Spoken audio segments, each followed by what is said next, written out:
베드로전서 4장 15절부터 19절 말씀까지 보겠습니다. 신약성경 381페이지입니다. 너희 중에 누구든지 살인이나 도둑질이나 악행이나 남의 일을 간섭하는 자로 고난을 받지 말려니와 만일 그리스도인으로 고난을 받으면 부끄러워하지 말고 도리어 그 이름으로 하나님께 영광을 돌리라. 하나님의 집에서 심판을 시작할 때가 되었나니 만일 우리에게 먼저 하면 하나님의 복음을 순종하지 아니하는 자들의 그 마지막은 어떠하며 또 의인이 겨우 구원을 받으면 경건하지 아니한 자와 죄인은 어디에서리요. 그러므로 하나님의 뜻대로 고난을 받는 자들은 또한 선을 행하는 가운데 그 영혼을 미쁘신 창조주께 의탁할지어다. 반복해서 말씀드리다시피 나그네 된 인생을 사는 이 세상의 생각과 목표와 다른 하나님의 백성으로 사는 자들의 신앙 현실의 어려움을 이제 위로하고 격려하는 서신입니다. 오늘 본문에 의하면 이 우리 성도라 일컬음을 받는 하나님의 백성들이 이 세상을 살면서 그 신앙을 지킬 때 이 두 가지를 기억해야 된다 이렇게 말씀하고 있습니다. 첫째는 15절에 있는 바와 같이 최소한의 윤리와 도덕 이상의 삶을 살아야 된다 하는 것입니다. 기독교인으로 사는 데 있어서 우리가 비록 나그네로 살며 이 세상이 몰라주는 인생을 살지만 그러나 우리가 저들과 괜히 다른 인생을 사는 것이 아니라 값진 영원한 목적과 내용을 가지고 산다는 것을 드러내면서 고난을 감수해야 한다는 것이죠. 우리의 고난이 세상 윤리 도덕적 차원에서 지탄받는 것으로 받는 고난이어서는 안 된다 하는 것이 이 15절 말씀입니다. 여기에 우리가 아주 주의해야 할 것이 있습니다. 대부분의 경우는 아무래도 예수 믿는 사람들이 세상 사람들보다야 윤리 도덕 면에서 좀 낫지요. 아무래도. 그러나 상식 면에서 실수하는 이들은 많이 있습니다. 그 상식에서 실수하는 가장 큰 이유는 우리가 옳다는 신앙적인 자신감 때문에 그럴 때가 많습니다. 우리가 옳기 때문에 세상적인 상식과 경우를 무시해도 좋다라는 생각을 하는 이들이 뜻밖의 많이 있습니다. 무례해지죠. 가장 대표적인 것이 무례해지는 것입니다. 복음을 전한다는 이유로 또는 우리가 신자된 자로서 먼저 알게 된 진리를 증거한다는 이유 때문에 무례한 경우가 사뭇 많습니다. 우리가 누구인가, 우리가 믿는 것이 무엇인가를 증언하려면 그 전에 우리의 인격과 삶의 태도에서 분명히 세상과 다른 모습을 보여야 합니다. 성자가 되라는 것 아닙니다. 삶의 가치와 질서와 원리와 나타나는 실천이 분명히 달라야 합니다. 왜냐하면 우리 하나님은 거룩하신 하나님이십니다. 우리를 거룩으로 부르고 있습니다. 세상의 질서와 세상의 가치보다 비교할 수 없이 높은 하나님의 의로 부름을 받고 있습니다. 우리가 이 하나님의 거룩하심에 부름을 받고 하나님의 위대하심에 그 복되고 명예로운 자녀라는 이름으로 산다는 것이 그렇지 않은 자들 또는 그것을 몰라준다는 이유로 그들 앞에 우리가 무례해도 된다는 법은 성경에 없습니다. 왜냐하면 주님께서 세상을 사시는 동안 섬기며 온유하게 사셨기 때문입니다. 이 사실을 잊지 않으셔야 됩니다. 남편을 예수 믿게 하고 싶으면 부인이 세상 사람들하고 달라야 됩니다. 고등학교 동창회만 하면 돌아와고 지랄을 떨어갖고는 그 남편 예수 믿게 하기 어렵습니다. 달라야 됩니다. 우리는 기도한다는 이유로 남편의 영혼을 위한다는 이유로 막무가내인 경우가 많습니다. 조심해야 될 일입니다. 이웃들과 친지들 앞에서 특별히 조심하셔야 됩니다. 그 택시를 타면 운전기사들이 그 말하길 좋아하는 분들이 대부분인데 예수 믿는 사람 흉보는 게 뜻밖의 많습니다. 타고 세상 사람들과 전혀 조금도 다를 것이 없이 이기적이고 탐욕스러운 얘기 끝에 어디로 가느냐고 물으니까 아무개 어느 교회로 가자. 교회를 털러 가는 강도들인 줄 알았더니 성도들이더라. 이런 얘기는 심심치 않게 됐습니다. 조심하셔야 됩니다. 우리가 고난을 받는 이유가 얼마나 귀한 것 때문인지를 저들로 하여금 경이롭게 느끼게 해야 됩니다. 그 다음에 하나는 19절에 있는 바와 같이 그러므로 하나님의 뜻대로 고난을 받는 자들은 또한 선을 행하는 가운데 그 영혼을 미쁘신 창조주께 의탁할지어다 이렇게 나옵니다. 고난을 받는 가운데 선을 행한다는 뜻이 무엇이냐 하는 것은 만만한 내용이 아닙니다. 많은 내용이 있을 것으로 추정이 되지만 오늘 우리가 생각하려는 것은 예수를 믿는 사람이 이 세상 속에서는 어쨌든 마이너리티로 삽니다. 뭐라고 번역을 합니까? 소수로 억압받는 자로 권세 아래에 있는 자로 삽니다. 그렇지 않습니까? 세상의 질서와 세상의 가치와 방법과 다른 목적과 방법을 가지는 것 때문에 우리가 지고 참고 살아야 하고 세상이 볼 때는 우리가 힘없는 자로 보일 수 있고 우린 감수해야 됩니다. 그것으로 인하여 우리는 신자들은 모두가 우리가 세상에서 당하는 일로 인하여 다른 이유로 억압받고 있는 사람들에 대하여 동정적이어야 합니다. 이것은 신명기 10장에 이렇게 이미 요구되어 있었습니다. 신명기 10장 18절 구약성경 278페이지입니다. 신명기 10장 18절 고아와 과부를 위하여 정의를 행하시며 나그네를 사랑하여 그에게 떡과 옷을 주시나니 너희는 나그네를 사랑하라. 전에 너희도 애굽 땅에서 나그네 되었음이니라. 그 나그네란 뭐냐면 집 떠난 사람들이죠. 어디 여행길에 있는 사람들이겠죠. 혹은 떠돌이일 수도 있죠. 오늘 잘 곳이 없는 사람들이요, 먹을 것이 없는 사람들입니다. 이 나그네를 왜 대접해야 되느냐? 너희가 애굽에서 나그네였었고 오늘 우리 신약적인 이해에서 보자면 우리가 세상에서 나그네이기 때문에 그렇습니다. 우리는 세상에 우리의 목적지를 갖고 있지 않으며 세상의 것으로 내용하고 있지 않습니다. 그 앞에 있었던 18절에서 보는 바와 같이 고아와 과부를 위하여 정의를 행하시는 하나님이라고 전제를 붙여 그 기준 하에 우리에게 나그네를 사랑하라, 나그네를 대접하라 합니다. 이것은 우리가 누구인가를 드러내는 데 있어서 그러니까 기독교 신앙의 어떤 명분들이나 어떤 그 내용을 설명하는 것들, 대표적으로 전도나 간증이나 신앙 고백보다 더 보편적인 방법으로 세상 사람들과 깊은 얘기를 주고받을 기회가 없고 그럴 환경이 조성되지 않은, 그러나 매일 부닥치는 세상 앞에서 성도들의 정체성을 드러내는 성경이 요구하는 방법입니다. 상식과 윤리 위에 서 있을 것. 그리고 또 뭐라고요? 억압받는 자들을 돌아볼 것입니다.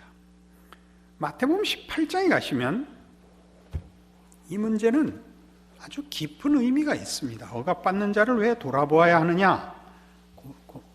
고난을 받는 자들을 왜 돌아봐야 하느냐? 성경은 이렇게 얘기하죠. 마태복음 18장 1절 그때 제자들이 예수께 나와 이르되 천국에서는 누가 크니이까? 예수께서 한 어린아이를 불러 그들 가운데 세우시고 이르시되 진실로 너희에게 이르노니 너희가 돌이켜 어린아이들과 같이 되지 아니하면 결단코 천국에 들어가지 못하리라. 그러므로 누구든지 이 어린아이와 같이 자기를 낮추는 사람이 천국에서 큰 자니라. 천국에선 누가 큽니까? 우리는 지금도 사실은 신앙이라는 것을 어떻게 이해하고 표현하느냐 하면, 하나님 앞에 큰 은혜를 입었는데 내 인생 어떻게 살아 하나님께 보답할꼬, 이렇게 표현되어 있습니다. 그래서 능력 있는 종이 되게 해 주시옵소서가 사실 지상 목표입니다. 지금 이 마태복음 18장이 하는 얘기는 천국에서 큰 자는 의존적인 사람이랍니다. 의존적인 사람, 그게 어린아이입니다. 어린아이는 모든 것을 부모에게, 누구에게든지 의존해야만 되는 존재입니다. 그 사람이 천국에서 큰 자랍니다.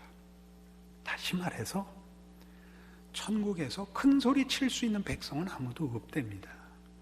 천국 백성의 모든 자랑과 행복은 하나님의 무한하심과 넉넉하심에 있는 것입니다. 누가 더 많이 누리고 사느냐의 싸움이지, 누가 하나님에게 도움이 되느냐의 싸움은 결단코 아니라는 겁니다. 이 빌어먹을, 이 앞에 말은 안 해야 되는데 원래 원고에는 없는 말인데, 이런 명분들이 우리로 하여금 신앙과 신앙생활을 세상과 똑같이 만들었어요. 경쟁하고 자랑하고 날이 시퍼렇게 만들어버렸다고요. 자기도 설교 시퍼렇게 하면서 교인들 보고만 따뜻하게 하라는 건 말이 안 되지만 성질이 나서 그래. 성질이 나서 기독교가 아주 근본적으로 오도되고 있는 꼴들을 너무 많이 보는 겁니다. 전도하는 것 우리의 사명이기보다 기쁨입니다. 그건 큰 기쁨이죠. 여러분, 좋은 일이 있으면 가까운 사람 불러서 같이 기쁨을 나누고 싶은 것과 똑같은 것입니다. 누가 더 많이 불러왔느냐를 경쟁하는 것은 참으로 세상적인 평가 방법입니다. 천국엔 없는 평가입니다. 천국에선 누가 큽니까? 제자들이 물었다니까요. 왜요? 잘난 척 하려고. 누가 예수님께 더 필요한 존재냐고 아마 물은 거겠죠. 누가 필요하다고요? 천국에는 누리는 자만 필요한 곳이라고요. 천국에 여러분이 보탤 것은 하나도 없습니다. 누리십시오. 누리십시오. 그 넉넉함이 흘러나오도록 하십시오. 여러분들 그 어린아이 길러보셔서 알잖아요. 급하면 뭐라 그래요? 엄마죠. 뭐 급하면. 엄마. 뭐 급하면 너 우리 아버지한테 일러. 그거 좋은 겁니다. 일은 일러 바치는 신앙. 뭐 우리는 하나님 잠깐만 계세요. 제가 해결할게요. 이거거든요. 뭘 해결한다는 게 도대체가 싸움질만 하고 돌아오잖아요. 그게 아니라는 거죠. 그래서 6절 이하에 이렇게 나와요. 5절 봐야죠. 또 누구든지 내 이름으로 이런 어린 아이 하나를 영접하면 곧 나를 영접함이니, 누구든지 나를 믿는 이 작은 자 중 하나를 실족하게 하면 차라리 연자 맷돌이 그 목에 달려서 깊은 바다에 빠뜨려지는 것이 나으니라. 무슨 얘기를 하는 건가 보세요. 그러니까 천국의 백성된 자들의 자랑은, 특권은, 권세는 하나님을 의지하고 있다는 것 외에 아무것도 없죠. 그리고 어린 소자를 만났을 때 뭘 해야 되느냐 하면 그에게 필요한 것을 내가 믿는 아버지께 부탁하여 그 필요에 응하는 것으로 우리가 어린 아이되 이 어린 소자를 돌아보는 어린 아이로 살아야 하는 것입니다. 핍절한 자를 만나고 곤고한 자를 만나거든 아버지께 데려오십시오. 내가 해결하지 마시고. 그러니까 어린 소자 하나를 영접한다는 것은 우리가 세상에서는 이해관계로만 사람을 영접하는 것과 대조하고 있는 것입니다. 우리는 이 세상에서 상대방을 대접할 때 그를 대접하는 것이 나의 이해관계와 맞물려 있고, 내가 상대방에게 다가갈 때 이해관계에 맞물려서 상대방에게 다가갑니다. 비굴하게 굴어야 하고 자랑하고 하는 관계가 되겠죠. 주는 자는 우월감에 찰 것이요 빌어야 되는 자는 열등감에 사무칠 것입니다. 그러나 천국은 그렇지 않습니다. 받는 자가 하나님의 넉넉하심으로 받는 자의 감격이 있고, 주는 자가 하나님의 넉넉함을 실어 나르는 기쁨이 있는 곳이 천국입니다. 천국 질서입니다. 그래서 이 문제는 고스란히 마태복음 25장에서 어디로 연결되느냐 하면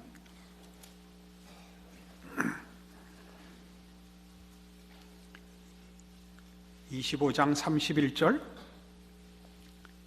인자가 자기 영광으로 모든 천사와 함께 올 때 자기 영광의 보좌에 앉으리니 모든 민족을 그 앞에 모으고 각각 구분하기를 목자가 양과 염소를 구분하는 것 같이 하여 양은 그 오른편에 염소는 왼편에 두리라.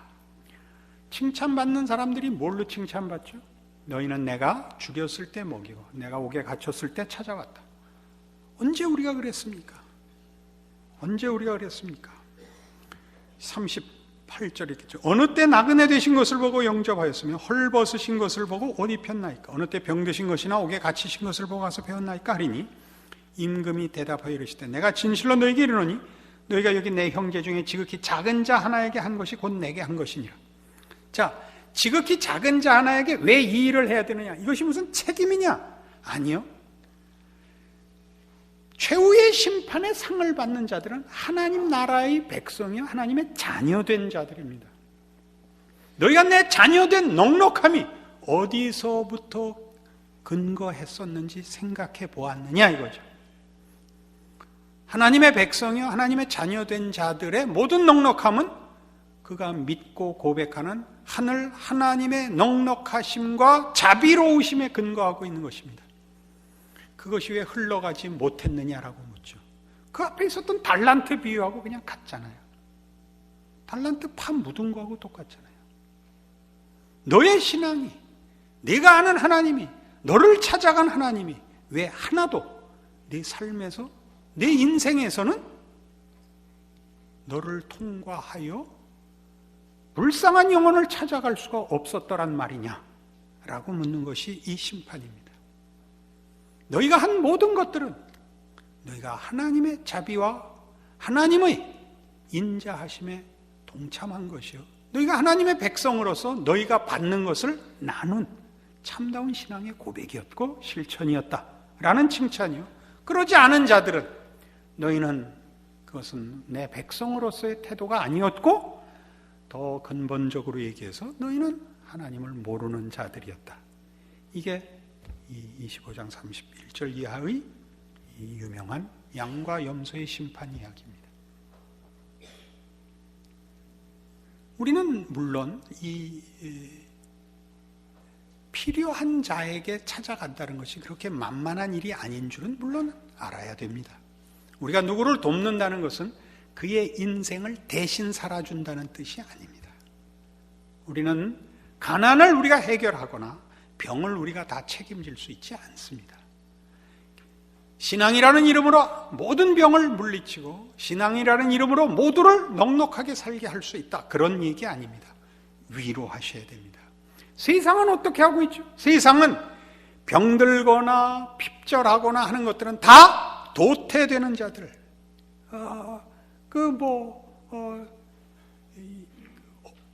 없어져야 하는 실패자요, 무능한 자요, 결함이 있는 자로 여기고 있지 않습니까?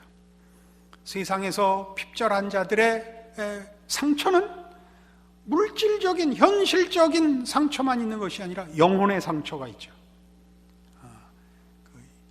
모든 승자들의 경멸과 동정과 비웃음을 사야 합니다.